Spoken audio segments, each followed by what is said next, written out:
السلام عليكم ورحمة الله وبركاته.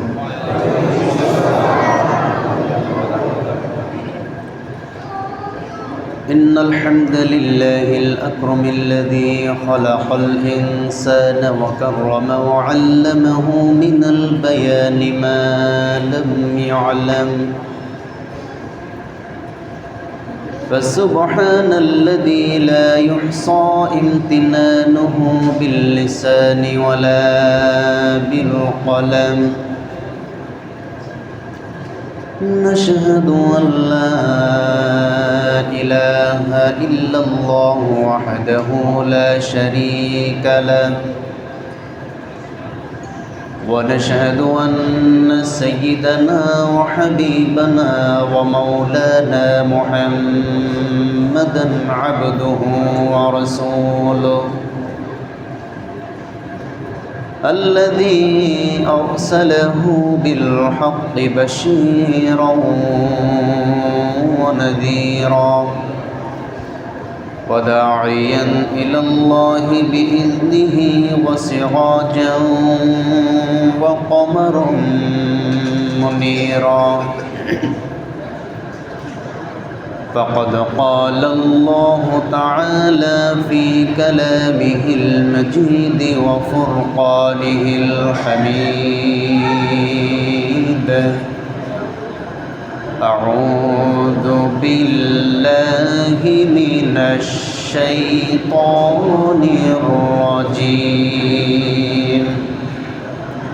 بسم الله الرحمن الرحيم. الحمد لله رب العالمين الرحمن الرحيم مالك يوم الدين. إياك نعبد وإياك نستعين. اهدنا الصراط المستقيم صراط الذين أنعمت عليهم غير المغضوب عليهم ولا الضالين.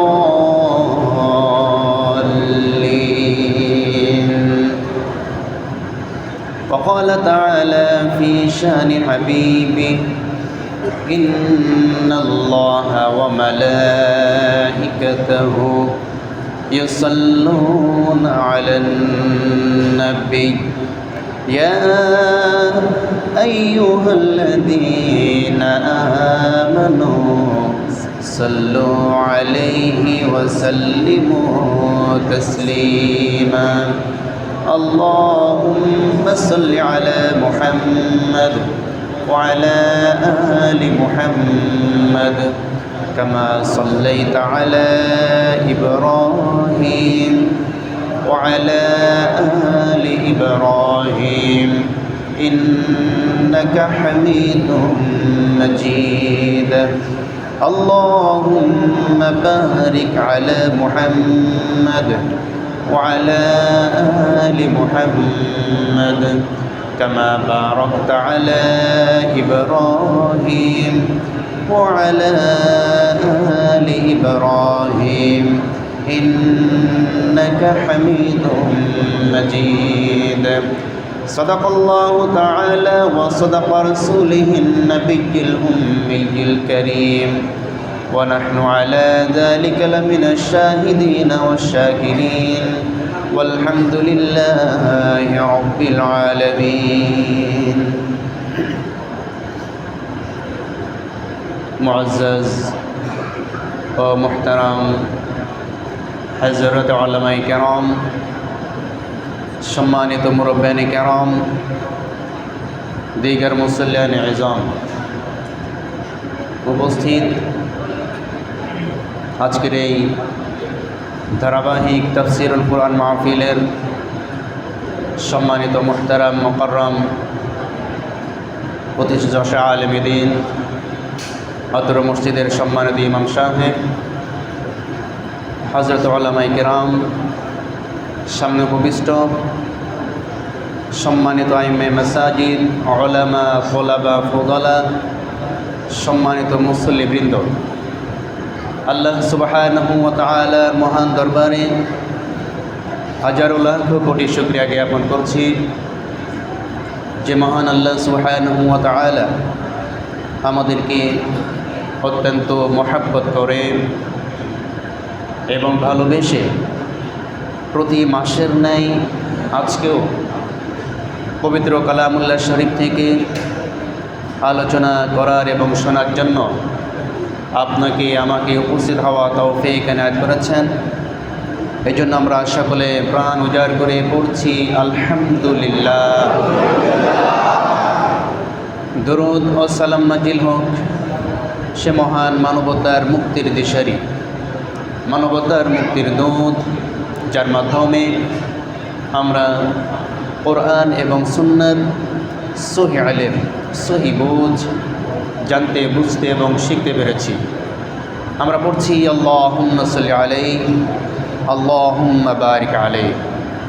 প্রাণ প্রিয় মুসল্লিয়ান ইকরাম, আপনারা সকলে কেমন আছেন? আলহামদুলিল্লাহ। আল্লাহ সুবহানাহু ওয়া তাআলা আমাকেও ভালো রেখেছেন, সুস্থ রেখেছেন। আপনাদের মাঝে আসার জন্য তৌফিক দিয়েছেন, এর জন্য আবারও বলছি আলহামদুলিল্লাহ। সম্মানিত হাজিরিন, আপনারা আজকে এই মজলিসে উপস্থিত হতে পেরে সকলে খুশি না বেজা? অল্প না বেশি? আমরা সকলেই খুশি, কিন্তু একজন খুবই অখুশি। কে বলেন তো? মিস্টার ইবলিশ। উনি খুবই অখুশি, কারণ আল্লাহ সুবহানাহু ওয়া তাআলার সাথে বান্দার সবচাইতে বেশি নিকটবর্তী হওয়ার উত্তম দুইটা মাধ্যম। কয়টা মাধ্যম? দুইটা উত্তম মাধ্যম। এক নম্বর ওয়াসজুদ অকতারিব, সেজদা দাও, আল্লাহর নিকটবর্তী হয়ে যাও। কারণ সুবহানাল্লাহ। তাহলে বান্দা যখন সেজদা দেয়, শয়তান ফাহুয়া ইয়াবকি, হাদিসের মধ্যে এসেছে শয়তান তখন কান্দা শুরু করে। কেন? শয়তান তখন বলে, আরে আদম সন্তান, আজকে তোরা আল্লাহর হুকুম পালন করার জন্য আল্লাহকে সেজদা দিয়ে আল্লাহর নিকটবর্তী হয়ে গিয়েছিস, আর এই একে সেজদা দেওয়ার জন্য আমাকে অর্ডার দেওয়া হয়েছিল, আমি অস্বীকার করে আজকে শয়তান হয়েছি। কথা কি বুঝতে পেরেছেন? দুই নম্বর, কোনো বান্দা যখন কোরআনুল কারীম তেলাওয়াত করে, কোরআনুল কারীমের মজলিসে বসে, ওই সময় আল্লাহ সুবহানাহু ওয়া তাআলা স্বয়ং নিজে ওই বান্দাদের কাছাকাছি চলে আসেন। কোনো শয়তান কি চাবে যে সে যাদের সাথে যুদ্ধ ঘোষণা করেছে, যাদের বিরুদ্ধে পৃথিবীর শুরু থেকে কিয়ামত পর্যন্ত যুদ্ধ চালিয়ে যাচ্ছে, তাদের সাথে রবের সম্পর্ক বেশি তৈরি হোক, এটাকে শয়তান চায়? এই কারণে এই ধরনের মজলিসে উপস্থিত হলে শয়তান অত্যন্ত অখুশি হয়, ঠিক কি না? শুধুমাত্র শয়তান কি একাই অখুশি হয়?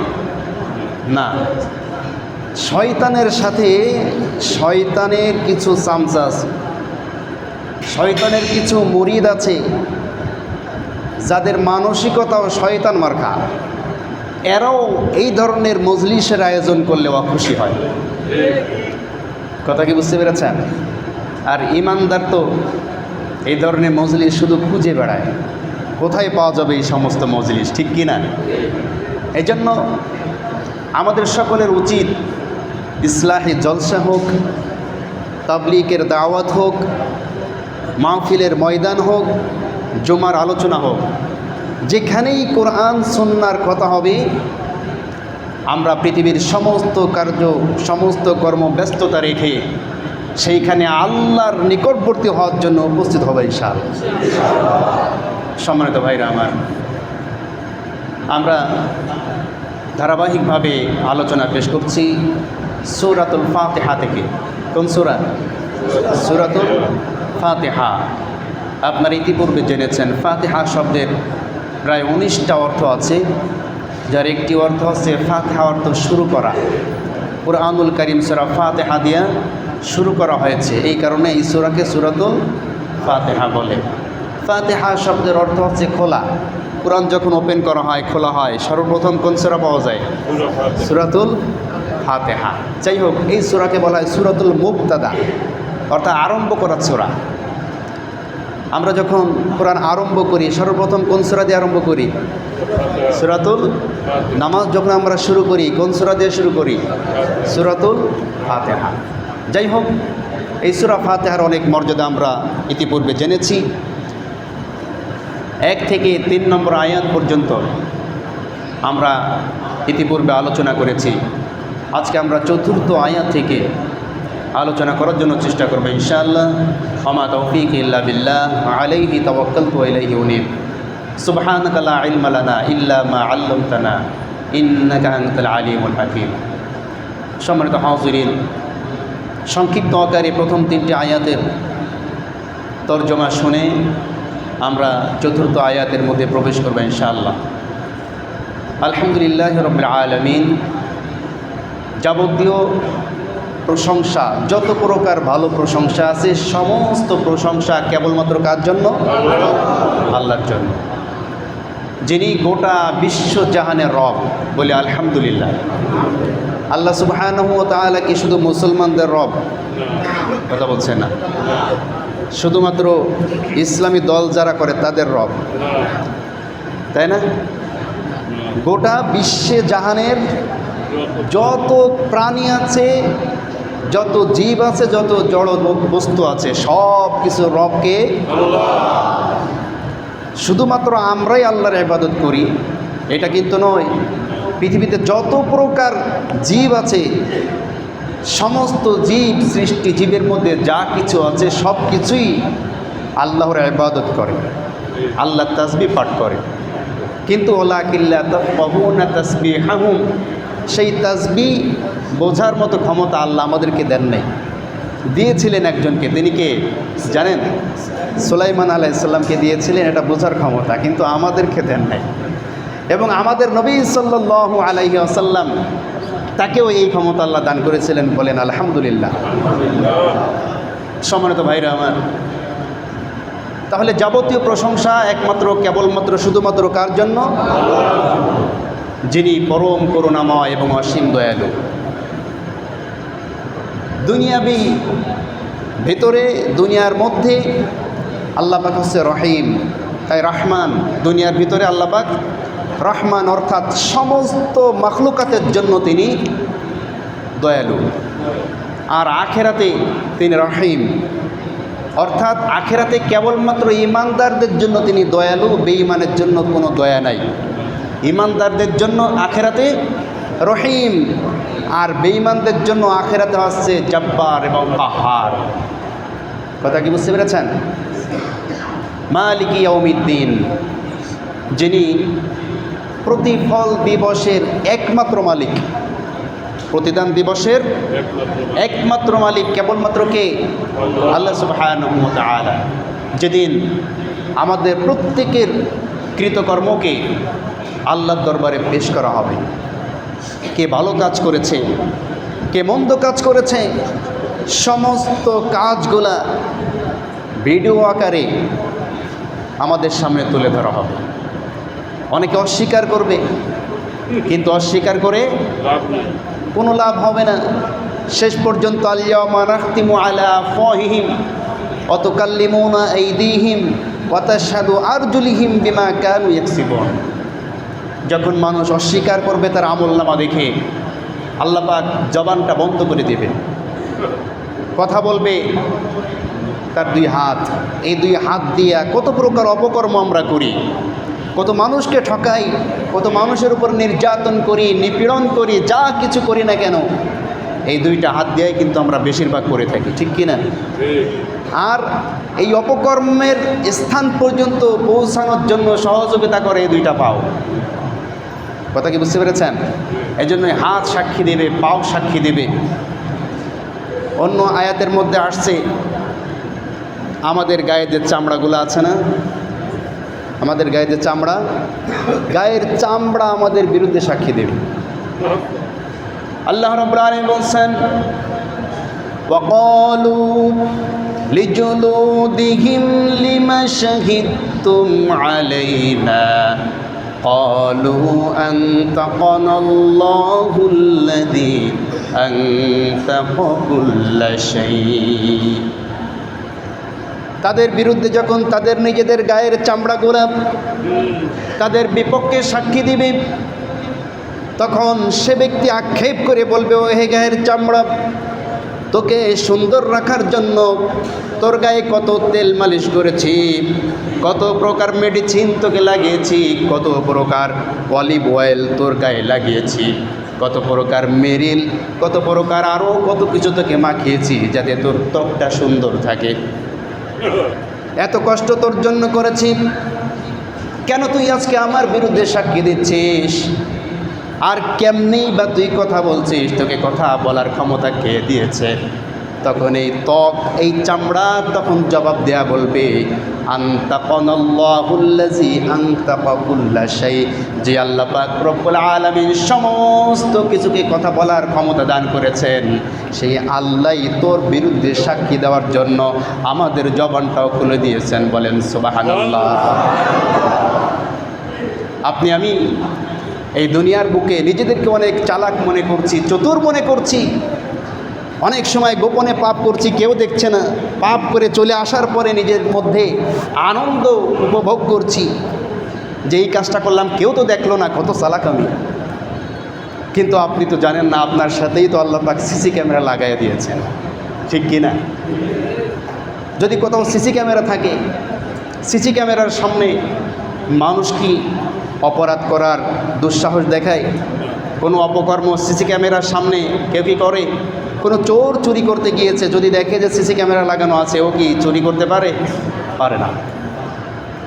আপনার আমার সামনে আল্লাহ পাক রব্বুল আলামিন এমনিই তো কিরামান কাতিবিন নামক দুইজন বিশ্বস্ত সিসি ক্যামেরা আমাদের সাথে সর্ব অবস্থায় আছেই।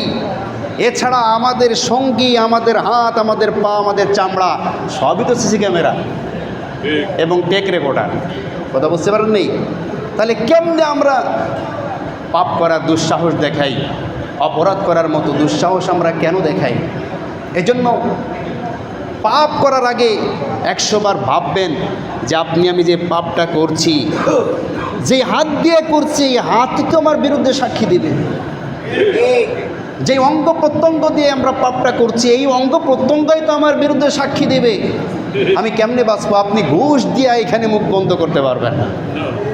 পৃথিবীর অনেককেই ঘুষ দিলে মুখ বন্ধ হয়, সাক্ষী উল্টাপাল্টা করা যায়, কিন্তু আপনার সঙ্গে আপনি যাকে লালন করতেছেন সেই সাক্ষী কখনো বেঈমানি করে না, ঘুষও খায় না।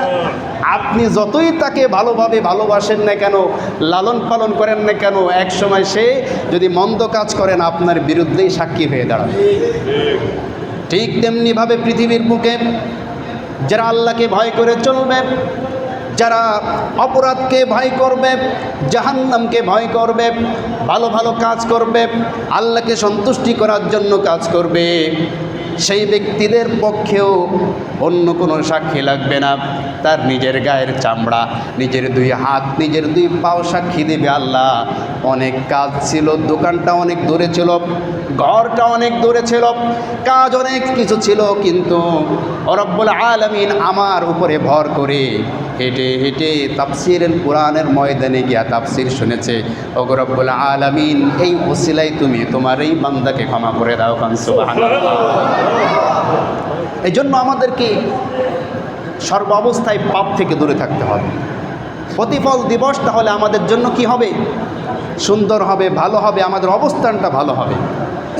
আল্লাহ রাব্বুল আলামিন নিজের প্রশংসা, নিজের গুণাবলী এবং নিজের ক্ষমতা বর্ণনা করার পরে এবার বলছেন, বান্দা তোমরা শোনো, আমি আল্লাহ সুবহানাহু ওয়া তাআলা তোমাদেরকে যে নীতিমালা দিয়েছি, এই নীতিমালা তোমাদেরকে মেনে চলতে হবে।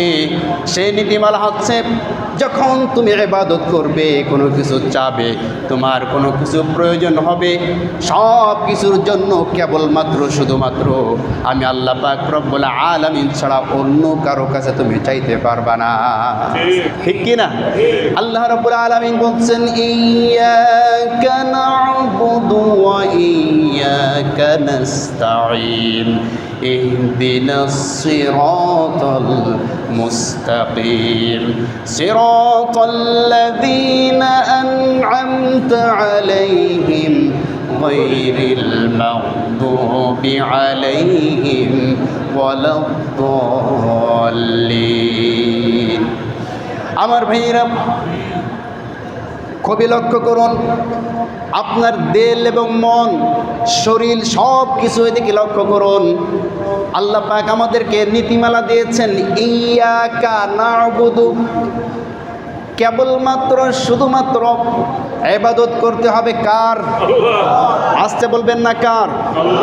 তাফসীর ইবনে কাসীরের মধ্যে লেখা হয়, আল্লাহ সুবহানাহু ওয়া তাআলা ইয়্যাকা, কাফ শব্দটা ব্যবহার করে নির্দিষ্ট করে দিয়েছেন যে এই পৃথিবীর বুকে যদি কারো ইবাদত করতে হয়, কেবলমাত্র ইবাদত করব আমরা কার?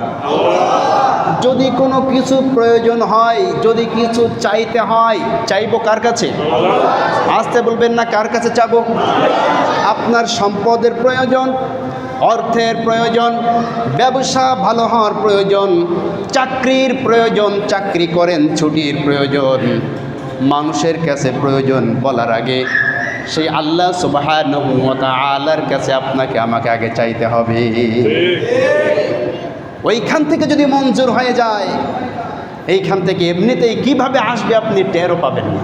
ঠিক কিনা জোরে বলেন? আমার ভাইয়েরা, আল্লাহর নবী সাল্লাল্লাহু আলাইহি ওয়াসাল্লাম বলেন, তোমরা বেশি বেশি করে আল্লাহর কাছে চাও। মানুষের স্বভাব হচ্ছে, একজন মানুষের কাছে যদি কোনো মানুষ বারবার বারবার কোনো কিছু চাইতে থাকে, সেই মানুষটি বিরক্ত হয়ে যায়। কিন্তু আল্লাহর বৈশিষ্ট্য হচ্ছে, একজন বান্দা যখন চাইতে থাকে, যত বেশি চায় আল্লাহ তত বেশি খুশি হয়ে যায়। আপনি আমি যত বেশি চাইব আল্লাহর কাছে, আল্লাহ তত বেশি আপনার আমার উপর রাজি হয়ে যাবেন, খুশি হয়ে যাবেন। এই জন্য আল্লাহর নবী বলেছেন, যদি তোমার জুতার ফিতাও ছিঁড়া যায়, কি ছিঁড়ে যায়? যদি তোমার নিজের পায়ের জুতার ফিতাটাও ছিঁড়ে যায়, এই জুতার ফিতাটাও আল্লাহর কাছে আগে চাও, যে আল্লাহ আমার এই জুতার ফিতার ব্যবস্থা তুমি করে দাও। আমার ভাইয়েরা, এই পৃথিবীর বুকে যত নবী রাসূল আল্লাহ পাঠিয়েছেন, নবী রাসূলদের জীবনী থেকে আমাদেরকে শিক্ষা নিতে হবে। প্রত্যেক নবী রাসূলগণ প্রয়োজনে এবং বিপদে পড়লে সব সময় চেয়েছেন একমাত্র কার কাছে? আল্লাহর নবী হযরত আদম আলাইহিস সালাম, তিনি যখন বিপদে পড়েছিলেন, জান্নাত থেকে যখন বাহির করে দেওয়া হয়েছিল, এই সময় আদম আলাইহিস সালাম পৃথিবীর কারো কাছে চাই নাই, সঙ্গে সঙ্গে আল্লাহ পাকের শেখানো দোয়া তিনি বললেন, রব্বানা যালামনা আনফুসানা ওয়া ইল্লাম তাগফির লানা ওয়া তারহামনা লানাকুনান্না মিনাল খাসিরিন। ও রব্বুল আলামিন, আমি আমার নিজের উপরে জুলুম করে ফেলেছি, আপনি যদি আমাকে মাফ না করেন, অচিরেই আমি ক্ষতিগ্রস্তদের অন্তর্ভুক্ত হয়ে যাব। রব্বুল আলামিন, আপনি আমাকে ক্ষমা করে দেন। আল্লাহ পাক রব্বুল আলামিন ডাক দেয়া বলছেন, ফাতালাক্কা আদামু মির রাব্বিহি কালিমাতিন ফাতাবা আলাইহি ইন্নাহু হুয়াত তাওয়াবুর রহিম। আদম যখন ভুল করে ফেলেছিলেন, ভুল করার পরে তার রবের কাছে তিনি রবের শিখানো কালিমা দ্বারা, রবের শিখানো দোয়ার মাধ্যমে রবের কাছে যখন সারেন্ডার করে দিলেন, আল্লাহ বলছেন ফাতাবা আলাইহি, আমি আদম, আমি আল্লাহ আমার আদমকে সাথে সাথে মাফ করে দিলাম। কান সুবহানাল্লাহ। সুতরাং আমাদেরও যদি কোনো ভুল হয়ে যায়, কোনো ত্রুটি হয়ে যায়, আমরা ক্ষমা চাইব কার কাছে? আমার ভাইরা, হযরতে মুসা আলাইহিস সালাতু ওয়াস সালাম তিনি যখন বিপদে পড়েছিলেন চেয়েছিলেন কার কাছে? আসতে বলবেন না, চেয়েছিলেন কার কাছে? মুসা আলাইহিস সালামকে যখন ফিরআউনের বাহিনী প্রাথমিক পর্যায়ে মারার জন্য মুসা আলাইহিস সালামকে আটক করার জন্য ধরে নেওয়ার জন্য আসছিল, মুসা আলাইহিস সালাম রবকে ডাক দিয়ে বলছেন, রব্বি নাজ্জিনি মিনাল জালিমিন, ও রব্বুল আলামিন, জালিম ফিরআউনের হাত থেকে তুমি আমাকে বাঁচাও। হযরত মুসা আলাইহিস সালামকে যখন দাওয়াতি কাজের জন্য আদেশ করা হলো, মুসা আলাইহিস সালামের জবানের মধ্যে একটু ত্রুটি ছিল, কারণ শিশু অবস্থায় হযরতে মুসা আলাইহিস সালাম ফেরাউনের সামনে পরীক্ষা দিতে গিয়া আগুনের গোলা নিয়া গালের মধ্যে প্রবেশ করানোর সঙ্গে সঙ্গে জিহ্বাটা একটু পুড়ে গিয়েছিল। জিহ্বা পোড়ার কারণে কথাটা স্পষ্টভাবে বলতে পারেন নাই। আল্লাহ যখন বললেন, ইজহাব ইলা ফিরআউনা ইন্নাহু তাগা, ও মুসা, তোমাকে আমি মুআজিজা দান করলাম, লাঠির মাধ্যমে সাপ হয়ে যাবে। মুআজিজা দান করলাম, দুইটা হাত বগলের নিচে রাখার পরেই হাতের মধ্যে আমি নূর জ্বালিয়ে দিব। আমি তোমাকে তোমার ভাইয়ের মাধ্যমে শক্তি দান করেছি। ও মুসা, এবার তুমি চলে যাও ফেরাউনের দরবারে। এবার মুসা আলাইহিস সালাম বলছে, আল্লাহ, আপনি তো ভালো করে জানেন শিশু অবস্থায় ফেরাউনের কারণে আমার জিহ্বাটা পড়ে যাওয়ার কারণে জবানের কথাটা স্পষ্ট নয়। আমি যদি স্পষ্ট ভাষায় জবান দিয়ে কথা না বলতে পারি, ফেরাউনের দরবারে গিয়া যদি তোমার কালিমার দাওয়াত সঠিকভাবে বুঝাইতে না পারি, ফেরাউন বুঝবে না, আমার বিরুদ্ধে অ্যাকশন নেবে। সুতরাং রব্বিশরাহ লি সাদরি ويسر لي أمري واحلل عقدة من لساني يفقه قولي وما رب اشرح لي صدري, আপনি আমার বক্ষটাকে প্রশস্ত করে দেন, আমার সাহসগুলোকে আপনি আরও বৃদ্ধি করে দেন। ওয়ায়াসসির লি আমরি, আর যে আদেশ আপনি আমাকে দিয়েছেন এই দায়িত্ব পালন করার জন্য আপনি আমাকে সহজ করে দেন। সুবহানাল্লাহ বলেন। আপনি যে দায়িত্ব আমাকে দিয়েছেন এই দায়িত্ব পালন করে আমার জন্য কি করে দেন? সহজ করে দেন। আর ওয়াহলুল উকদাতাম মিন লিসানি ইয়াফকাহু কওলি, আমার জবানের জড়তাটা আপনি দূর করে দেন। কথার যে জড়তাটি আছে এটা আপনি আমার দূর করে দিয়ে আমার কথাটাকে সুন্দর করে দেন। আল্লাহ পাক রব্বুল আলামিন মুসা আলাইহিস সালামের ডাক শুনেছেন কি শোনেন নাই? আসছে বলবেন না, শুনেছেন কি শোনেন নাই? মুসার ডাক আল্লাহ শুনেছিলেন। শুধু তাই নয়, হযরত ইউনূস আলাইহিস সালাম তিনি যখন বিপদে পড়েছিলেন, আল্লাহ পাক রব্বুল আলামিন তার জাতিকে দাওয়াত দেওয়ার জন্য প্রেরণ করার পরে তিনি যখন তার জাতির সামনে কালিমার দাওয়াত নিয়ে পৌঁছালেন, ইউনূস আলাইহিস সালামের জাতি যখন দাওয়াতকে অস্বীকার করলো, আমার ভাইরা তখন ইউনূস আলাইহিস সালাম তাদের উপরে রাগান্বিত হয়ে বিরক্ত হয়ে ওই এলাকা ছেড়ে চলে যেতে লাগলো। আল্লাহ পাক রব্বুল আলামিন তার নবীর কাছ থেকে এটা আশা করেন নাই। কোনো দায়ীর বৈশিষ্ট্য এটা হতে পারে না যে সে তার কওমকে, তার জাতিকে দাওয়াত দিচ্ছে, তার জাতি তার দাওয়াত প্রত্যাখ্যান করেছে অথবা তাকে গালিগালাজ করেছে, তার বিরুদ্ধে অ্যাকশান নিয়েছে, আর সে রাগ হয়ে দাওয়াতি কাজ বন্ধ করে সেইখান থেকে আটা দেবে, এইটা কোনো দায়ীর বৈশিষ্ট্য হতে পারে না। ঠিক কিনা যারা বলেন? আমরা কিন্তু অনেক সময় এমন হয়ে যাই, দাওয়াত দিতে দিতে যদি দেখি যে আমার দাওয়াত শুনছে না, বরঞ্চ আমার কথার বিরোধিতা করছে, দূর তোর দাওয়াত, থাকলো তোর দাওয়াত, দেবই না দাওয়াত। কথা বলছেন না কেন? আমাদের বৈশিষ্ট্য এমন, অনেকেরই এমন আছে, সকলে এরকম নয়, অনেকে আছে ধৈর্যশীল। কিন্তু দাঈ ইলাল্লাহ যারা হবে তাদের একটা বৈশিষ্ট্য থাকতে হবে, ধৈর্যশীল হতে হবে। কি হতে হবে? ধৈর্যশীল। আমার ভাইরা, আল্লাহ পাক রব্বুল আলামিন আল্লাহর নবীকে অর্ডার দিয়ে দিয়েছিলেন। আল্লাহ পাক বলছেন, ও আমার নবী আপনি শুনুন, বাল্লিগ মা উনজিলা ইলাইকা মির রাব্বিক ওয়া ইল্লাম তাফআল ফামা বাল্লাগতা রিসালাতাহু ওয়াল্লাহু ইয়াসিমুকা মিনান নাস। ও আমার নবী আপনি তাবলীগ করুন, মানুষের কাছে কালেমার দাওয়াত পৌঁছে দিন। যদি আপনার উপরে আমি যা নাজিল করেছি, যেই ওহির বার্তা আপনার উপরে এসেছে, সেই ওহির বার্তা মানুষের নিকটে আপনি পৌঁছায় দেন, কালেমার দাওয়াত আপনি মানুষের নিকটে নিয়ে যান। যদি আপনি এই কাজটি না করেন, ফামা বাল্লাগতা রিসালাতাহু, মনে রাখবেন আপনি কিন্তু আপনার নবুয়তের দায়িত্ব সঠিকভাবে পালন করবেন না যদি আপনি দাওয়াতি কাজ থেকে বিরত থাকেন। তবে হ্যাঁ, আল্লাহু ইয়াসিমুকা মিনান নাস, মানুষের পক্ষ থেকে আপনার উপরে বিভিন্ন ধরনের মিথ্যা অভিযোগ আসতে পারে। মানুষ আপনাকে গালি দিতে পারে, মানুষ আপনাকে কষ্ট দিতে পারে, মানুষ আপনাকে রক্তাক্ত করতে পারে, আপনার বিরুদ্ধে বিভিন্ন ধরনের ষড়যন্ত্র হতেই পারে। ওয়াল্লাহু ইয়াসিমুকা মিনান নাস, আমি আল্লাহ পাক রব্বুল আলামিন মানুষের সমস্ত অপকর্ম থেকে, কৃতকর্ম থেকে, আপনাকে কষ্ট দেওয়া থেকে আমি আল্লাহ পাক রব্বুল আলামিন আপনাকে হেফাজত করব। সুবহানাল্লাহ। তাহলে দিনের দায়ীর বৈশিষ্ট্য হবে ধৈর্যশীল, ঠিক কিনা? আমার ভাইয়েরা, কিন্তু হযরত ইউনূস আলাইহিস সালাম তিনি একটু অধৈর্য হয়ে গিয়েছিলেন। এটা নবীদের শানে মানায় না। এই কারণে আল্লাহ নবী ইউনূস আলাইহিস সালাম যখন ওই জনপদ ছেড়ে দিয়ে অন্য জনপদে চলে যাচ্ছিলেন, প্রতিমধ্যে পড়লো একটি নদী অথবা একটি সাগর। সাগরের মধ্যে, জাহাজের মধ্যে যখন তিনি যাচ্ছিলেন, হঠাৎ করে বিরাট বড় একটি তিমি মাছ ওই জাহাজটিকে আটকিয়ে দিল। জাহাজকে আর সামনে যেতে দিতে চায় না, সমস্ত খাবারগুলা দিল, এরপরেও ছাড়ে না। এবার তারা চিন্তা করলো যে কোনো একজন মানুষকে এই নদীর মধ্যে, সাগরের মধ্যে ফেলে দিতে হবে। আমার ভাইয়েরা, আরেকটা তাফসীরের মধ্যে আসছে বিশাল তুফান শুরু হয়ে গেল, কোনো ক্রমেই তুফান বন্ধ হয় না।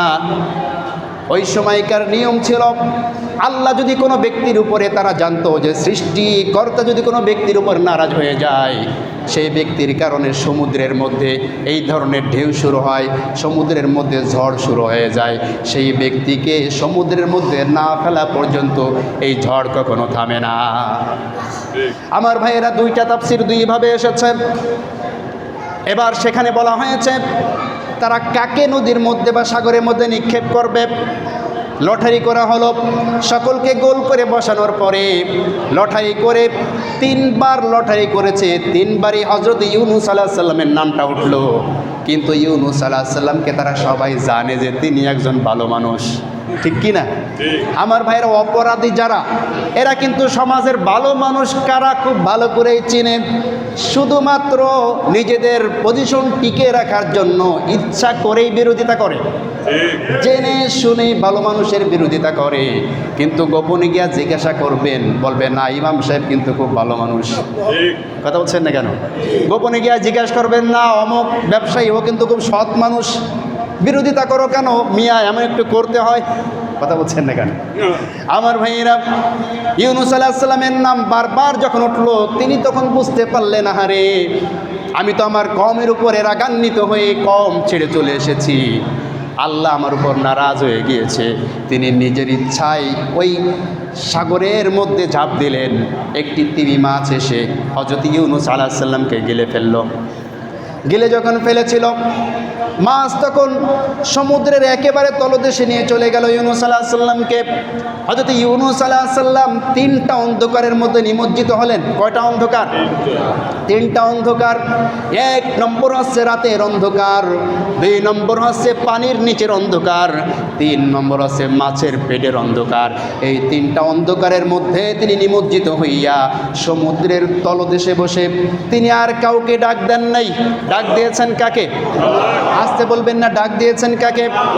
আল্লাহ পাক রব্বুল আলামিন সেই কথা আপনাকে আমাকে জানিয়ে দিচ্ছেন। শোনো আমার বান্দানা, ওয়াজান্নুন ইয যাহাবা মুগাদিবান ফাযন্না আন লান নাকদিরু আলাইহি ফানাদা ফিয যুলুমাতি আল্লা ইলাহা ইল্লা আনতা সুবহানাকা ইন্নী কুনতু মিনাজ জালিমিন। আমার ভাইয়েরা, আল্লাহ বলছেন ওয়াজান্নুন, ওই মাছওয়ালা নবীর দিকে একটু তোমরা তাকিয়ে দেখো। ইয যাহাবা মুগাযিবান, যখন সে তার জাতির উপরে রাগান্বিত হয়ে জনপদ ছেড়ে চলে যাচ্ছিলেন, ফাযান্না আল্লান নাকদিরু আলাইহি, যেটা তার পক্ষে, তার জন্য এটা মানানসই ছিল না। আমার ভাইয়েরা, যখন তাকে আযাবে গ্রেফতার করল, মাছ যখন তাকে গিলে ফেলল, 3টি অন্ধকারের তলদেশে সে যখন নিমজ্জিত হলো, ওই সময় তাকে রক্ষা করার আর কেউ ছিল না একমাত্র কে ছাড়া? আসতে বলবেন না কে ছাড়া? একমাত্র আমি আল্লাহ ছাড়া রক্ষা করার কেউ নাই। তখন যখন আমার সেই নবী ডাক দিল সুবাহ ইন্নি, তখন যখন আমার সেই নবী আমাকে ডাক দিল, ও আমার রব, ও আমার প্রভু, লা ইলাহা ইল্লা আনতা সুবহানাক, আপনি ছাড়া কোনো ইলাহা নাই, আপনি ছাড়া কোনো উপাস্য নাই, আপনি ছাড়া কোনো জীবন দেওয়ার মালিক নয়, আপনি ছাড়া বিপদ দূর করার মালিক আর কেউ নাই। সুতরাং ইন্নী কুনতু মিনাজ জালিমিন, আমি তো নিজের উপরে জুলুম করে ফেলেছি, আপনি আমাকে ক্ষমা করে দেন। সুবহানাল্লাহ। আল্লাহ তখন কি বলেছিলেন দেখেন, ফাস্তাজাবনা লাহু ওয়া নাজ্জাইনাহু মিনাল গাম ওয়া কাযালিকা নুনজিল মুমিনিন।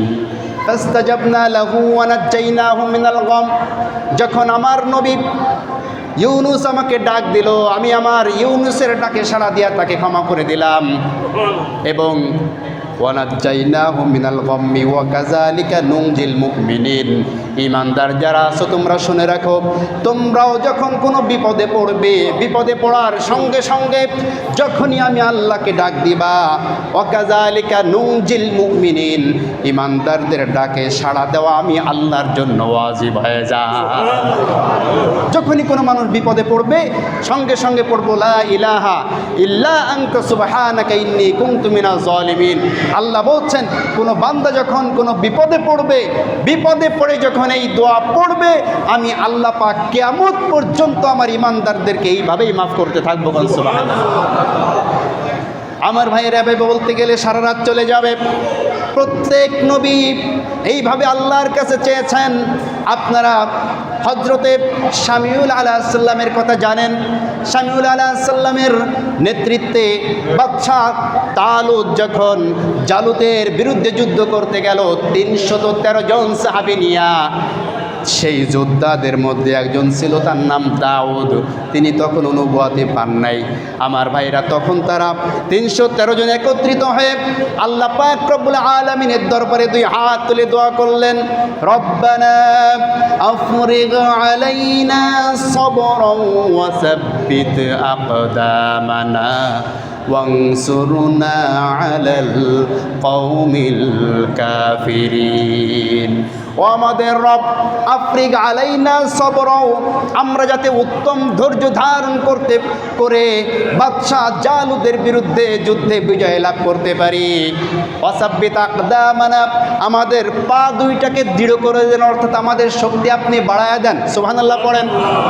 ওয়ানসুরনা, আপনি আমাদেরকে সাহায্য করেন আল কওমিল কাফিরিন, যেই কওম আমাদের বিরুদ্ধে যুদ্ধ করতে এসেছে, এই কাফেরদের বিরুদ্ধে আপনি বিজয় দান করেন। আল্লাহ পাক রব্বুল আলামিন দাউদ আলাইহিস সালামের মাধ্যমে সেই যুদ্ধে বিজয় দান করে দিলেন। সুবহানাল্লাহ। আমাদের নবী সাল্লাল্লাহু আলাইহি ওয়াসাল্লামের বদরের প্রান্তরে আল্লাহ পাক রব্বুল আলামিনের কাছে দোয়া করেছিলেন, আল্লাহ আপনি যদি চান যে ইসলাম আজকে বদরের প্রান্তরে শেষ হয়ে যাবে, তাহলে আপনি এই স্বল্প মুসলমানদেরকে শেষ করে দিতে পারেন। আর আপনি যদি চান যে এইখান থেকে ইসলামের বিজয় শুরু হবে, আপনি ইচ্ছা করলে এইখান থেকে ইসলামের বিজয় দান করতে পারেন। ওগো রব্বুল আলামিন, আপনি ইসলামের বিজয় দান করেন।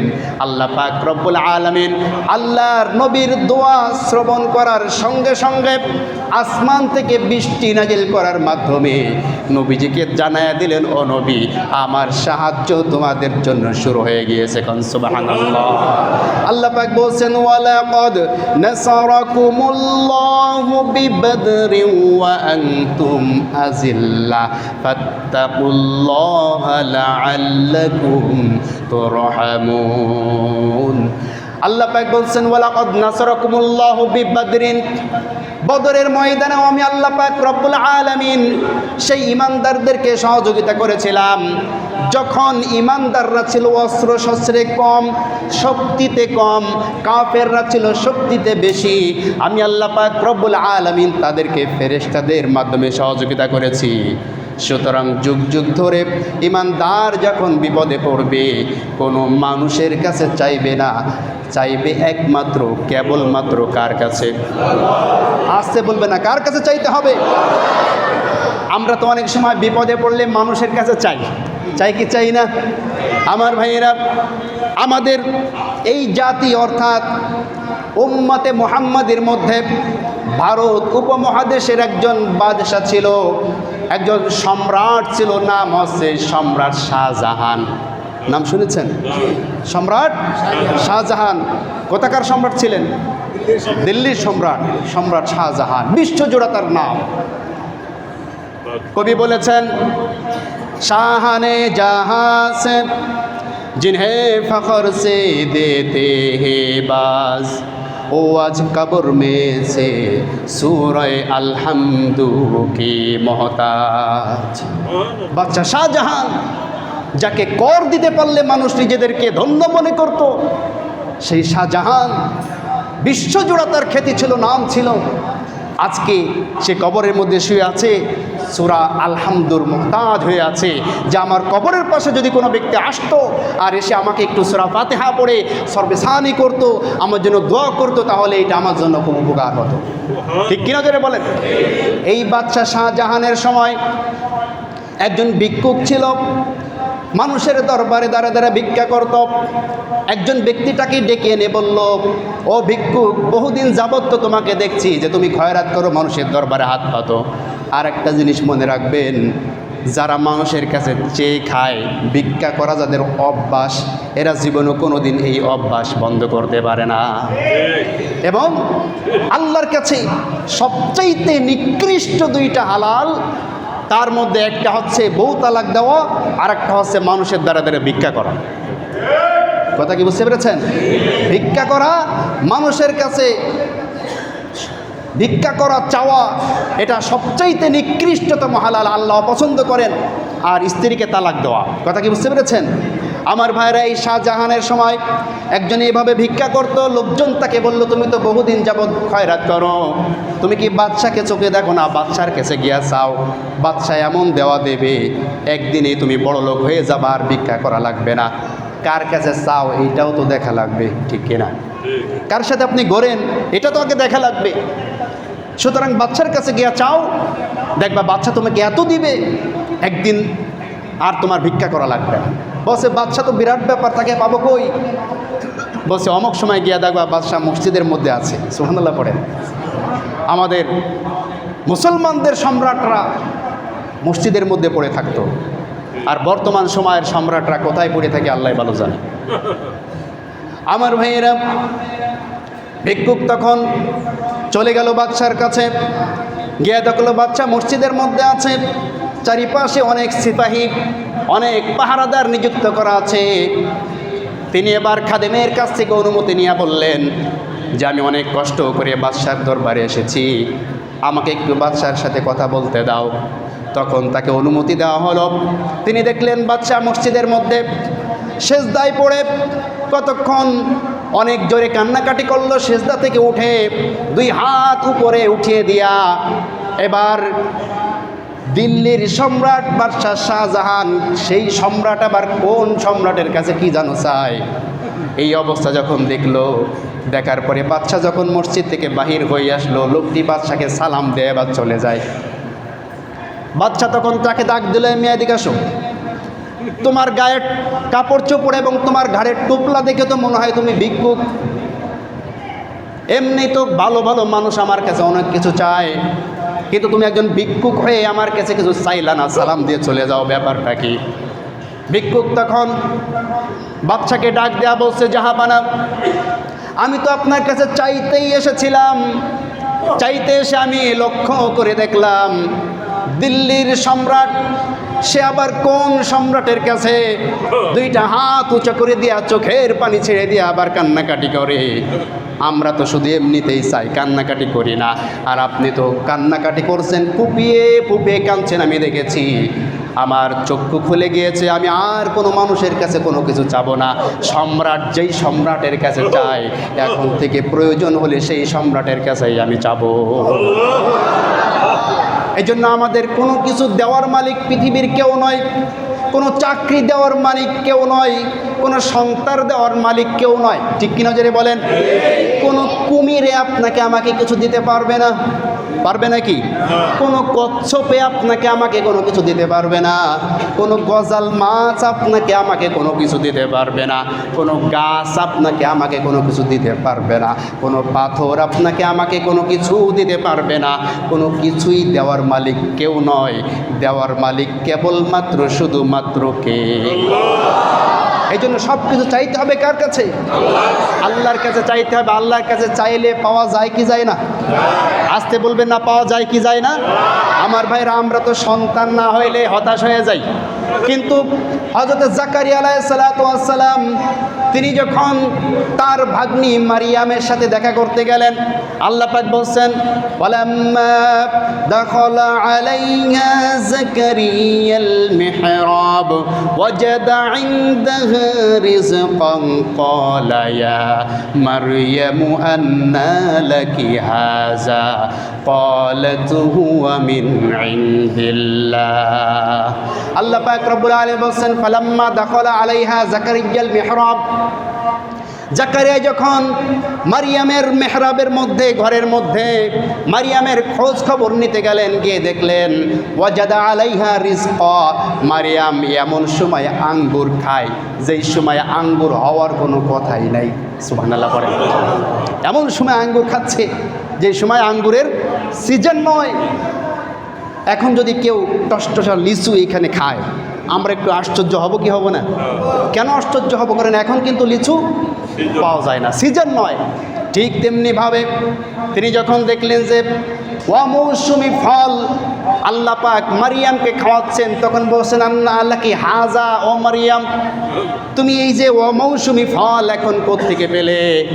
তখন মারিয়াম জবাব দিয়ে বলছেন, হুয়া মিন ইনদিল্লাহ ইন্নাল্লাহা ইয়ারযুকু মান ইয়াশাউ বিগাইরি হিসাব। এটা তো আল্লাহর তরফ থেকে এসেছে। আল্লাহ পাক রব্বুল আলামিন যদি ইচ্ছা করেন অসময়ও আল্লাহ পাক অসময়ের ফলও যে কোনো সময় খাওয়াইতে পারেন। কোন সুবহানাল্লাহ।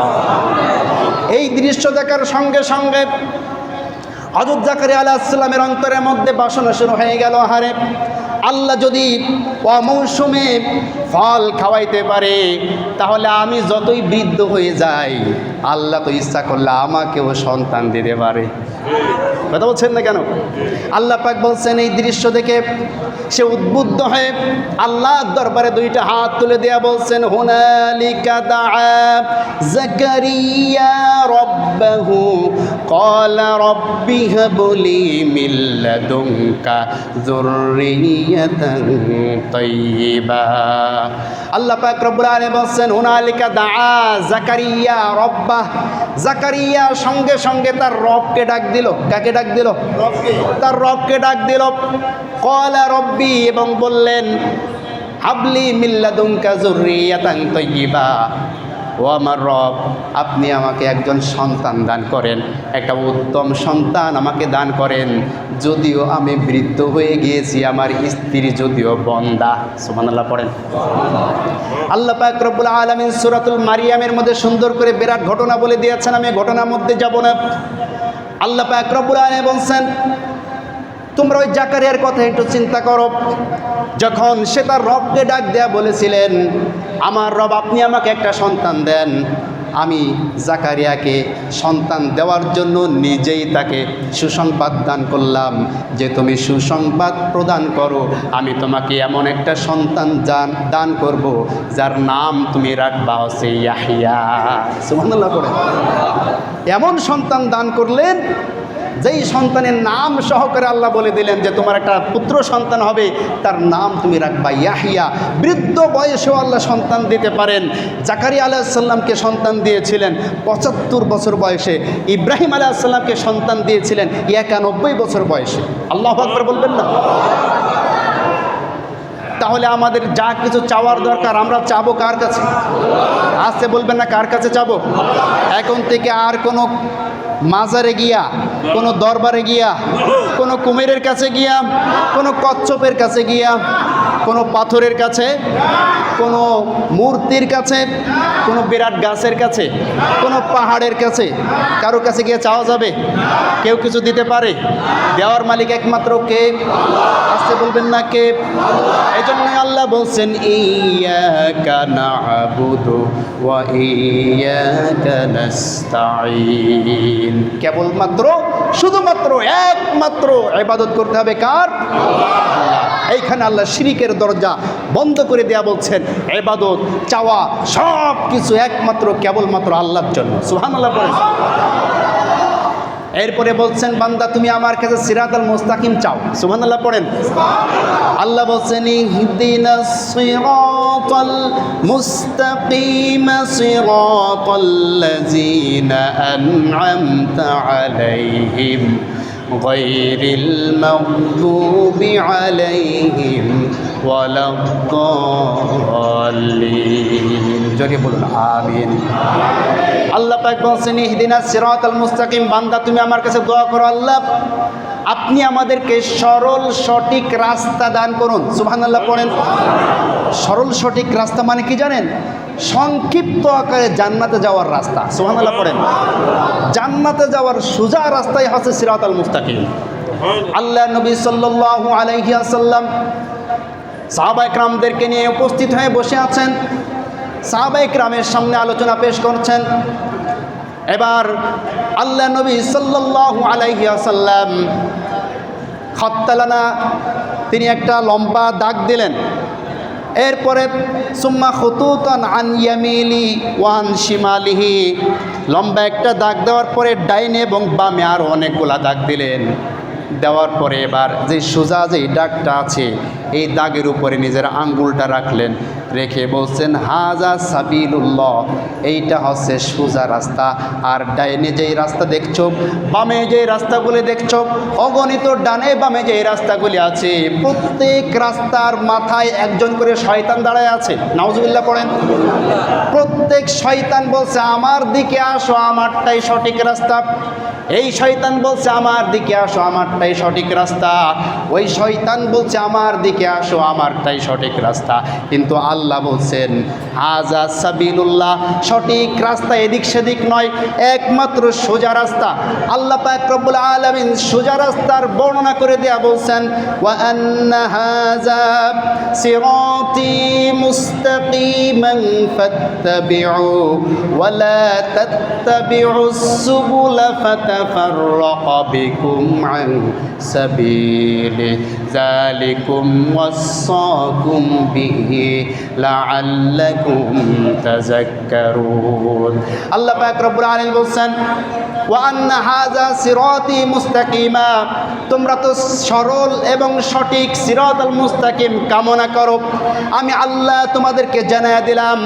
তাফসীরে ইবনে কাসিরের মধ্যে, তাফসীরে কুরতুবীর মধ্যে, তাফসীরে মাজহারির মধ্যে, আরও অনেক তাফসীরের মধ্যে বলা হয় হাজা সাবিলুল্লাহ, হাজা সিরাতি মুস্তাকিমা ওয়া হাজা আল কুরআনুল কারীম। আল্লাহু আকবার বলেন। তোমাদেরকে যেই সিরাতে মুস্তাকিমার কথা এখানে বলা হয়েছে, এইটা আর কিছু নয়, সিরাতাল মুস্তাকিম এটা হচ্ছে কুরআনুল কারীমের রাস্তা। কোন সুবহানাল্লাহ। আল্লাহ পাক রব্বুল আলামিন আদম আলাইহিস সালামকে যখন পাঠিয়েছিলেন তখনই এই ঘোষণা দিয়ে দিয়েছেন কুলনাহবিতু মিনহা জামিআন ফাইম্মা ইয়াতিয়ান্নাকুম মিন্নি হুদান ফামান তাবিআ হুদায়া ফালা খাউফুন আলাইহিম ওয়ালা হুম ইয়াহজানুন। কুলনাহবিতু মিনহা জামিআ, ও আদম তুমি তোমার সমস্ত সন্তানদিগকে নিয়ে এই পৃথিবীর বুকে নেমে যাও, আসমান থেকে পৃথিবীতে নেমে যাও। ফাইম্মা ইয়াতিয়ান্নাকুম মিন্নি হুদা, দুনিয়ায় যখন চলবে আমার পক্ষ থেকে তাদেরকে সঠিক রাস্তা দেখানোর জন্য। হুদা শব্দের অর্থ আছে সঠিক রাস্তা, সোজা রাস্তা। সিরাতাল মুস্তাকিম মানে সঠিক রাস্তা, সোজা রাস্তা। হুদার আরেকটা তাফসীর হচ্ছে হুদা হচ্ছে কোরআন। কোরআন এসেছে মানুষকে সোজা রাস্তা দেখানোর জন্য। এইখানেও আল্লাহ বলছেন ওয়া আন্না হাজা, এই কোরআনই হচ্ছে হাজা, এই হাজা জমিরটা গিয়েছে কোরআনের দিকে। আল্লাহ বলছেন এই কোরআন আমি তোমাদেরকে দিয়েছি সিরাতাম মুস্তাকিমা হিসাবে, সোজা রাস্তায় চলার জন্য, পথ দেখানোর জন্য আমি কোরআনকে তোমাদের জন্য দিয়ে দিয়েছি। সুতরাং ফাত্তাবিউহু, তোমরা কোরআনকে অনুসরণ করো, কোরআনকে মেনে চলো, কোরআনের রাস্তায় তোমরা চলো। যদি তোমরা এই কাজ করো তাহলে তোমরা সঠিক রাস্তায় থাকবা। ওয়ালা তাত্তাবিউস সুবুল, কোরআনের রাস্তা বাদ দিয়া, ওহির রাস্তা বাদ দিয়া মানুষের তৈরি করা কোনো মতবাদ, মানুষের তৈরি করা কোনো তন্ত্র, মানুষের তৈরি করা কোনো মন্ত্র, মানুষের তৈরি করা দিন, মানুষের তৈরি করা ইবাদত, মানুষের তৈরি করা আমলের দিকে তোমরা ধাবিত হইও না, তাহলে তোমরা পথভ্রষ্ট হয়ে যাবে। ফাতাফাররাকা বিকুম আন সাবিলিহি, অবশ্যই অবশ্যই কোরআন বাদ দিয়া অন্য কোনো রাস্তায় গেলে তোমরা পথভ্রষ্ট হয়ে যাবে। সুতরাং কোরআনের রাস্তা বাদ দিয়া অন্য কোনো রাস্তায় যাবা না। আমার ভাইয়েরা, আমার বন্ধুগণ, খুব ভালো করে বুঝতে হবে। এই জন্য আমরা যখন বললাম ইহদিনাস সিরাতাল মুস্তাকিম, হে আল্লাহ আপনি আমাদেরকে সিরাতাল মুস্তাকিমের রাস্তা দেখান। এবার বিস্তারিত আল্লাহ পাক এইখানে আবারও বলছেন সিরাতাল লাযিনা আনআমতা আলাইহিম, আমার বান্দারা তোমরা জেনে রাখো সিরাতাল মুস্তাকিমে যারা চলেছে আমার পক্ষ থেকে, যারা নিয়ামত প্রাপ্ত বান্দা তারাই সিরাতাল মুস্তাকিমে চলেছে। সুবহানাল্লাহ পড়েন। এবার আমরা যদি প্রশ্ন করি নিয়ামত প্রাপ্ত বান্দাদেরকে আমরা চিনব কেমনে? আল্লাহ পাক কোরআনে তাদেরকে চিনায়া দিয়েছেন। আল্লাহ পাক বলছেন আনআমাল্লাহু আলাইহিম মিনান নাবিয়িন ওয়াস-সিদ্দীকিন ওয়াশ-শুহাদাই ওয়াস-সালিহিন ওয়া হাসুনা উলাইকা রফিকা। আনআমাল্লাহু আলাইহিম, আল্লাহর পক্ষ থেকে নিয়ামত প্রাপ্ত বান্দা কারা তোমরা কি জানো? কারা নিয়ামত প্রাপ্ত বান্দা, কারা সঠিক পথের উপরে ছিল? সঠিক পথের উপরে ছিল মিনান নাবিয়্যিন, আমার পক্ষ থেকে যারা নবী হিসেবে এসেছিল তারা ছিল সিরাতাল মুস্তাকিম। এখন সুবহানাল্লাহ, নবীরা সিরাতাল মুস্তাকিম হিসেবে কিসের অনুসরণ করেছে? কথা বলছেন না কেন? সিরাতাল মুস্তাকিম হিসাবে চলার জন্য নবীরা কার অনুসরণ করেছে? আল্লাহর পক্ষ থেকে আনিত যে ওহী, সেই ওহীর অনুসরণ করেছে, ঠিক কি না? নাকি ওই সময়কার বড় বড় পাদ্রীদের অনুসরণ করেছে? বড় বড় অন্য অন্য ধর্মের যারা বড় বড় পণ্ডিত তাদের অনুসরণ করেছে? না, কারণ অনুসরণ করে নাই। আল্লাহর পক্ষ থেকে যে ওহী এসেছে সেই ওহীর অনুসরণ করেছে নবীগণ। সুবহানাল্লাহ পড়েন। 2 নম্বর হচ্ছে ওয়াস-সিদ্দীকিন। সিদ্দিকিন শব্দের অর্থ আছে যারা সত্যবাদী। সত্যবাদী কারা? সত্যবাদী হচ্ছে তারা যাদের সামনে নবীগণ এসে আল্লাহর বাণী পৌঁছিয়েছেন, সঙ্গে সঙ্গে তারা ওইটার সাক্ষ্য দিয়েছে, তারাই হচ্ছে সত্যবাদী। সুবহানাল্লাহ পড়েন। নবীগণ যখন কালেমার দাওয়াত দিয়েছেন, নির্দ্বিধায় যারা এই দাওয়াতকে গ্রহণ করে কালেমার সাক্ষ্য দিয়েছেন, এরাই হচ্ছে সাদিকিন। সুবহানাল্লাহ পড়েন। আমার ভাইরা, তাহলে নবীগণ যেই কালেমার দাওয়াত দিয়েছেন, নবীগণ যে ওহীর বাণী নিয়ে এসেছেন, এইটাকে যারা বিশ্বাস করেছে, মেনে নিয়েছে, তারা সিদ্দিকিন। তাহলে যারা নবী তারাও আল্লাহর ওহী মেনেছে, যারা সিদ্দিকিন তারাও আল্লাহর ওহী মেনেছে, ঠিক কিনা জোরে বলেন? 3 নম্বর ওয়াস-শুহাদা। ওই সময় সাহাবায়ে কেরাম অর্থাৎ নবী রাসূলগণের ইন্তেকালের পরে অথবা নবী রাসূল জীবিত থাকার পরে এই ওহীর বাণী প্রতিষ্ঠিত করার জন্য যারা নিজেদের জীবন দিয়েছে, জান দিয়েছে, মাল দিয়ে কুরবান করেছে, এমনকি আল্লাহর রাস্তায় জীবনটা বিলিয়ে দিয়েছে, তারাই হচ্ছে শুহাদা। সুবহানাল্লাহ পড়েন। তাহলে যারা শহীদ হয়েছে তারা কি প্রতিষ্ঠিত করার জন্য শহীদ হয়েছে?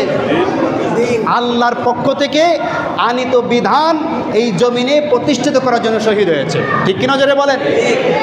ওয়াস-সালিহিন, সালিহিন অর্থ হচ্ছে নেককার বান্দাগণ। সুবহানাল্লাহ পড়েন। কারা নেককার বান্দাগণ? তাফসীরের মধ্যে এসেছে যেই রাস্তায় নবীরা চলেছে, যেই রাস্তায় নবীদের দেখানো, যেই রাস্তায় নবীদের সাহাবারা চলেছে, নবীদের সাহাবাদের যেই রাস্তা প্রতিষ্ঠিত করার জন্য যারা শহীদ হয়েছে, এই রাস্তাকে যারা অনুসরণ করে আল্লাহর ইবাদত করবে, অর্থাৎ ওহির ইবাদত যারা করবে, ওহির অনুসরণ করে যারা ইবাদত করবে, কোরআন এবং সুন্নাহর ইবাদত যারা করবে, তারাই হচ্ছে সলিহিন। আল্লাহ বলছেন এই 4 শ্রেণীর বন্ধু যারা গ্রহণ করতে পারবে, ওয়া হাসুনা উলাইকা রফিকা, কতই না উত্তম সঙ্গী, কতই না উত্তম বন্ধু তারা ধারণ করলো। আর যারা এর বিরোধিতা করবে, বিপরীত কর্মকাণ্ড করবে, অর্থাৎ আল্লাহর পক্ষ থেকে আনিত ওহির বিধান মানবে না, ওহির বিধানের বিরুদ্ধে, ওহির বিধানের পরিবর্তে মানুষের তৈরি করা বিধান, শয়তানের তৈরি করা বিধান, এই সমস্ত বিধান যারা মানবে তাদের হাসর হবে ফেরাউন, নমরুদ, আমান, কারুনদের সাথে। আল্লাহ এখানে বলছেন নবিয়্যিন, সিদ্দিকিন, শুহাদা ওয়া সালিহিনদের সাথে হাসর হবে যারা কোরআন মেনে নেবে, সুন্নাহ মেনে নেবে। সুবহানাল্লাহ পড়েন। আর যারা কোরআন এবং সুন্নাহর বিরোধিতা করবে, এই পৃথিবীতে ওহির বিরোধিতা করেছিল নমরুদ, ওহির বিরোধিতা করেছিল ফেরাউন, ওহির বিরোধিতা করেছিল হামান, ওহির বিরোধিতা করেছিল কারুন, আবু জেহেল, আবু লাহাব। তারা বিরোধিতা করার কারণে তারা যেইখানে থাকবে, পৃথিবীতেও যারা কোরআনের বিরোধিতা করবে তারাও ফেরাউন, হামান, কারুনদের সাথে থাকবে। ঠিক কি না? এই জন্য আমরা সিরাতাল মুস্তাকিমে থাকতে চাই। কোথায় থাকতে চাই? আসতে বলবেন না, কোথায় থাকতে চাই? সিরাতাল মুস্তাকিমে চলেছে কারা? 1 নম্বর বলেন নবীগণ, 1 নম্বর কারা? 2 নম্বর সাহাবায়ে কেরাম, 2 নম্বর কারা? সাহাবায়ে কেরাম। 3 নম্বর এই দিন প্রতিষ্ঠিত করতে গিয়ে যারা জীবন দিয়েছে তারা। 4 নম্বর এই দিনের উপরে যারা সঠিকভাবে ইবাদত করেছে তারা। সুবহানাল্লাহ পড়েন। আমরা এই 4 শ্রেণীর বন্ধু চাই কি চাই না? আল্লাহ কবুল করুন, বলেন আমিন। এবার আল্লাহ পাক রব্বুল আলামিন আরো সুন্দর করে শেষের আয়াতে আমাদেরকে জানিয়ে দিচ্ছেন, ও বান্দারা তোমরা আরো পরিষ্কার হয়ে নাও। শুধুমাত্র চাইলেই হবে না, বর্জন করতে হবে। কথা বলছেন না কেন? ভালো কাজ ধরতে হবে, মন্দ কাজ। আপনারা কি আমার কথা বুঝতেছেন? কষ্ট হচ্ছে আপনাদের? ভালো কাজ করতে হবে, মন্দ কাজ ছাড়তে হবে। তা আপনি তো সিরাতাল মুস্তাকিম ধরলেন, এবার মন্দটা ছাড়তে হবে না? আল্লাহ পাক রব্বুল আলামিন মন্দের সাথেও পরিচয় করিয়ে দিচ্ছেন। সুবহানাল্লাহ পড়েন। আল্লাহ বলছেন গায়রিল মাগদুবি আলাইহিম ওয়ালাদ-দাল্লিন, তাদের পথ নয় যারা মাগদুব এবং দল্লিন। মাগদুব কারা? মাগদুব হচ্ছে ইহুদিরা, আর দল্লিন কারা? দল্লিন হচ্ছে খ্রিস্টানরা। মাগদুবের তাফসীরের মধ্যে লেখা হয় যারা সত্য জানার পরে সত্যকে প্রত্যাখ্যান করেছে তারা হচ্ছে মাগদুব।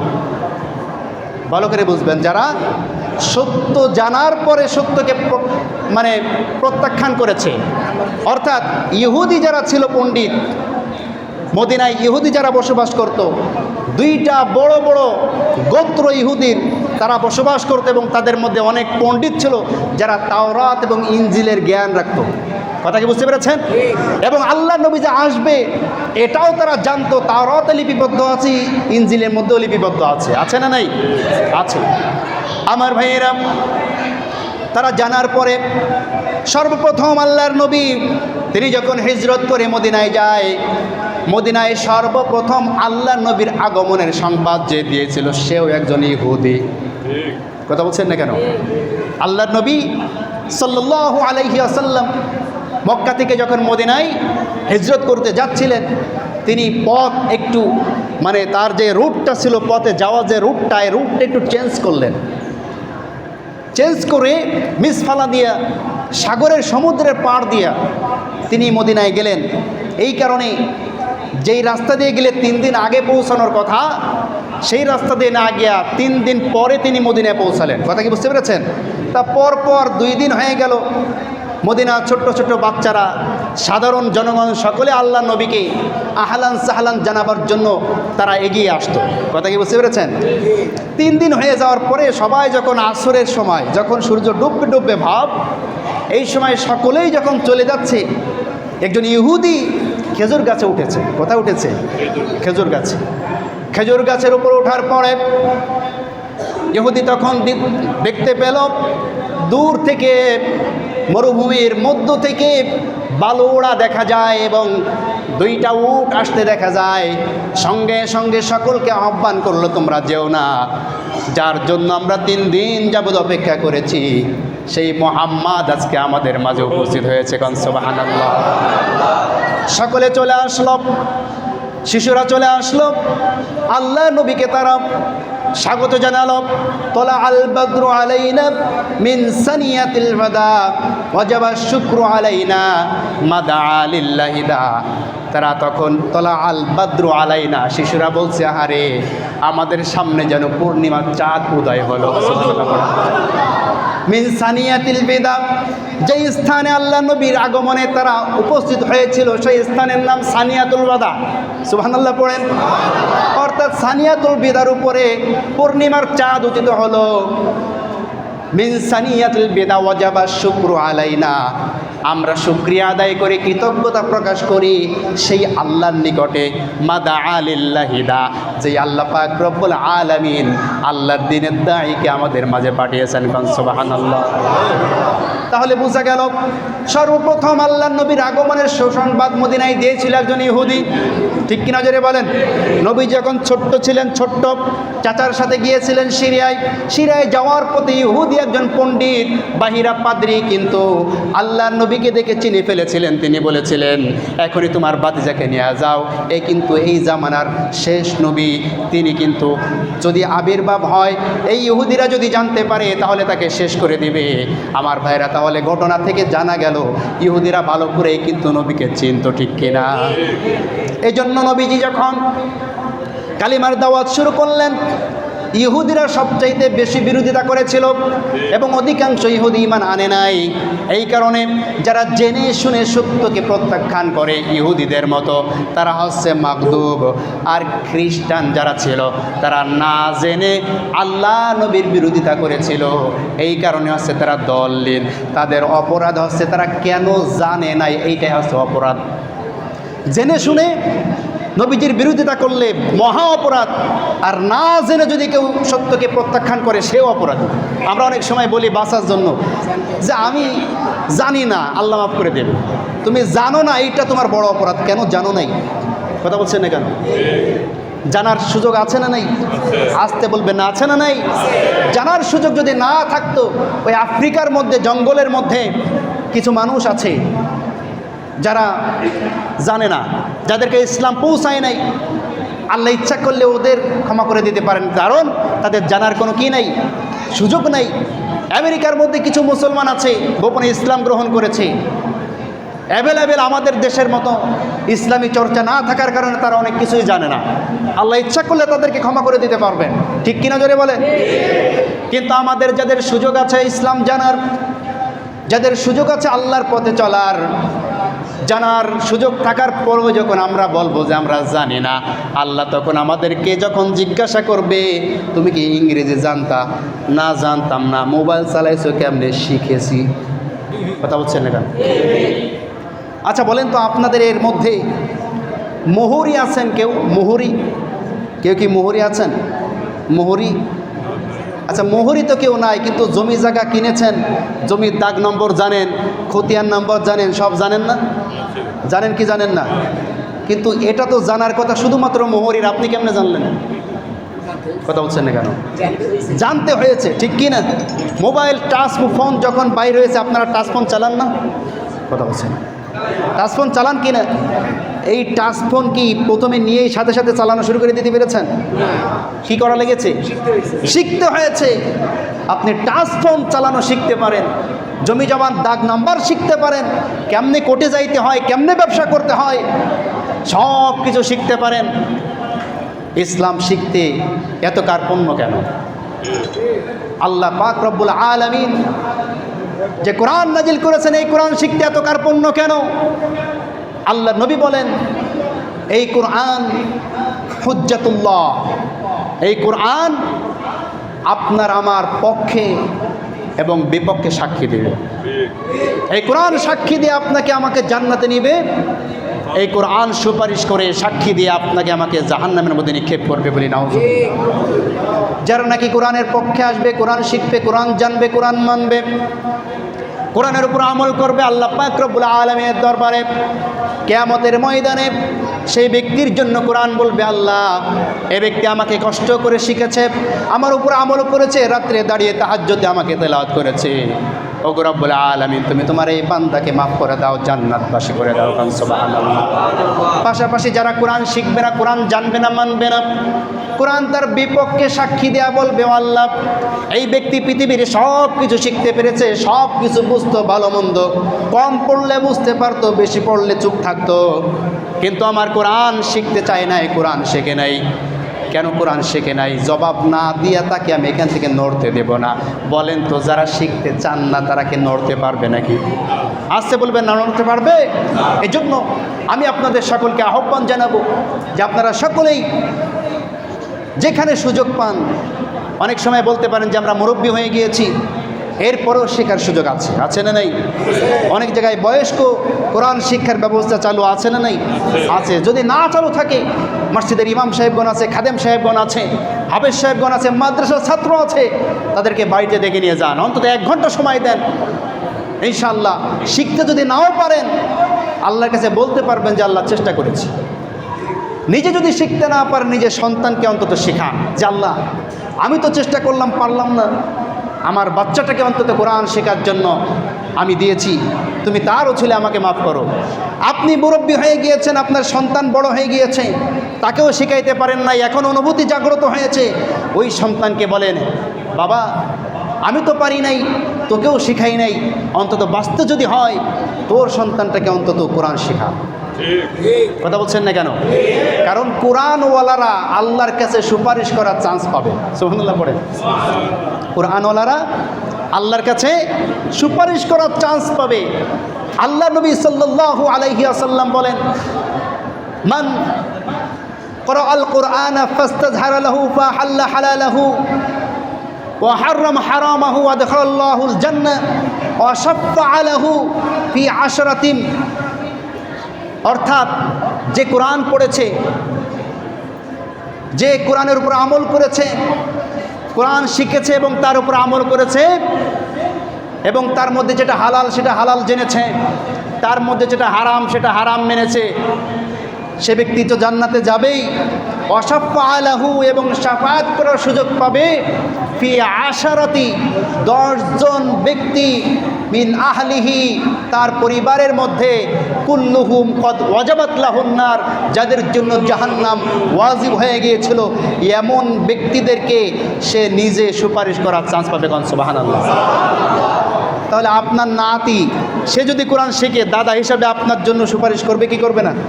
আপনাকে বাদ দিতে পারবে? কখনো বাদ দিতে পারবে না। এর জন্য আসুন আমরা সূরাতুল ফাতিহা আজকে সংক্ষিপ্ত আকারে আলোচনা শেষ করলাম। এই সূরাতুল ফাতিহার যে ফজিলতগুলো আমরা ইতিপূর্বে বর্ণনা করেছি, সমস্ত রোগের ঔষধ হচ্ছে সূরাতুল ফাতিহা।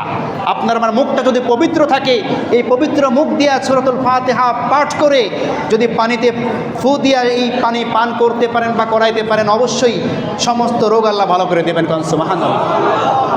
সূরা ফাতিহার উপর আমল করব। সূরা ফাতিহার মধ্যে আল্লাহ যে মেসেজ দিয়েছেন, এই মেসেজ অনুযায়ী চলব, কোরআনে অনুযায়ী জীবন যাপন করব। ব্যক্তিগত জীবন, পারিবারিক জীবন, সামাজিক জীবন, রাজনৈতিক জীবন, রাষ্ট্রীয় জীবন, আন্তর্জাতিক জীবন, সমস্ত স্থানে কোরআন মেনে চলার চেষ্টা করব। আল্লাহ পাক রব্বুল আলামিন আমাদের সকলকে তৌফিক দান করুন। আমরা সকলে বলে আমিন। ওয়া আখিরু দাওয়ানা আনিল হামদুলিল্লাহি রাব্বিল আলামিন।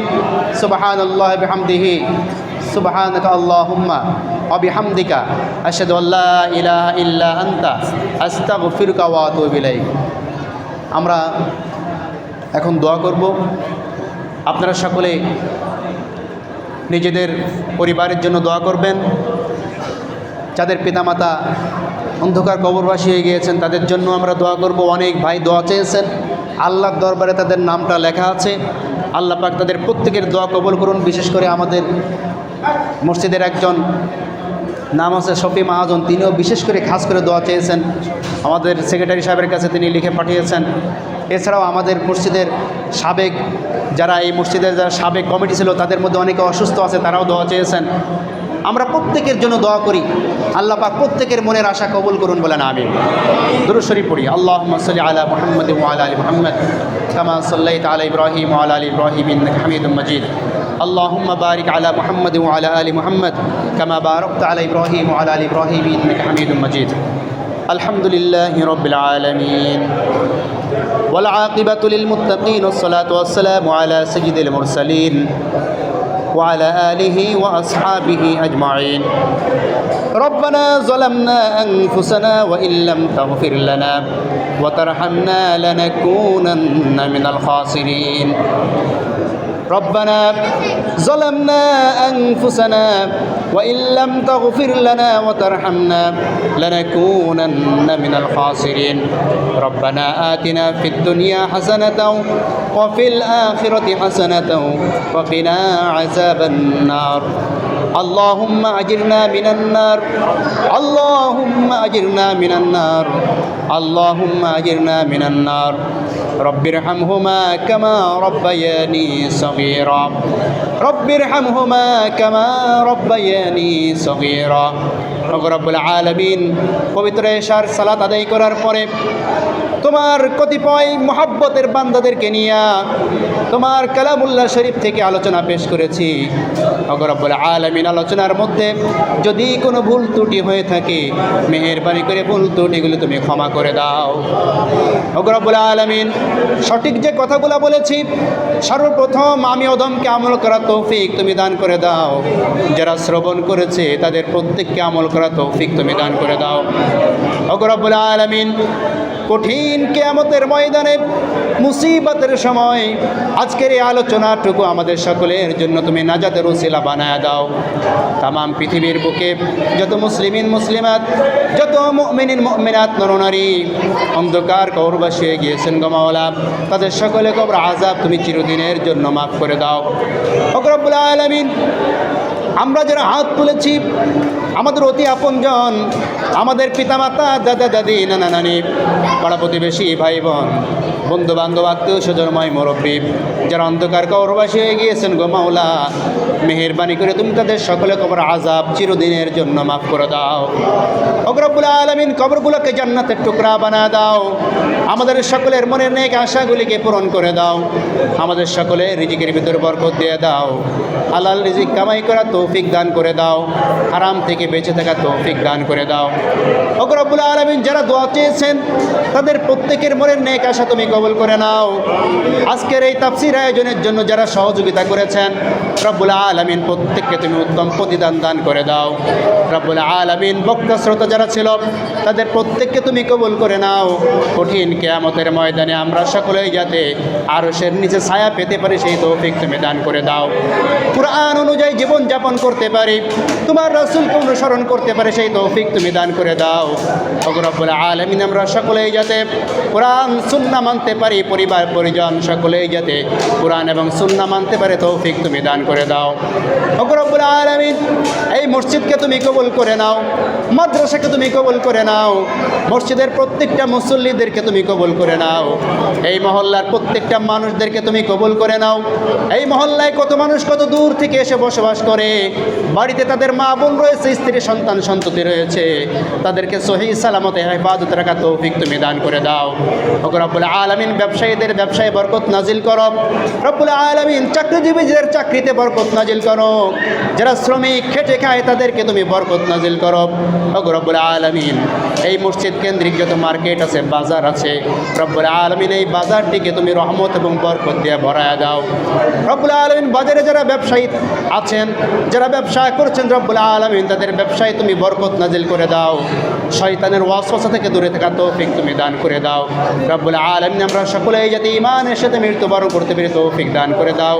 আমাদের মজলিসের মধ্যে যে ব্যক্তির এক আমল তোমার দরবারে পছন্দ হয়, আমাদের মধ্যে অনেক দাড়ি পাকা মুরব্বীগণ হাত তুলেছেন, যুবক ভাইয়ের হাত তুলেছেন, হাজী সাহেবগণ হাত তুলেছেন, ব্যবসায়ীগণ হাত তুলেছেন, ছোট্ট ছোট্ট বাচ্চারা হাত তুলেছেন, মসজিদের ইমাম সাহেবগণ হাত তুলেছেন, তলবে ইলমগণ হাত তুলেছেন, মাদ্রাসার শিক্ষক বৃন্দরা হাত তুলেছেন।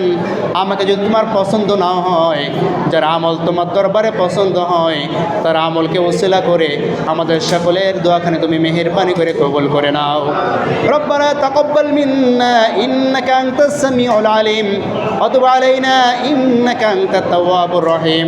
সুবহানা রাব্বিকা রাব্বিল ইজ্জাতি আম্মা ইয়াসিফুন ওয়া সালামুন আলাল মুরসালিন ওয়াল হামদুলিল্লাহি রাব্বিল আলামিন।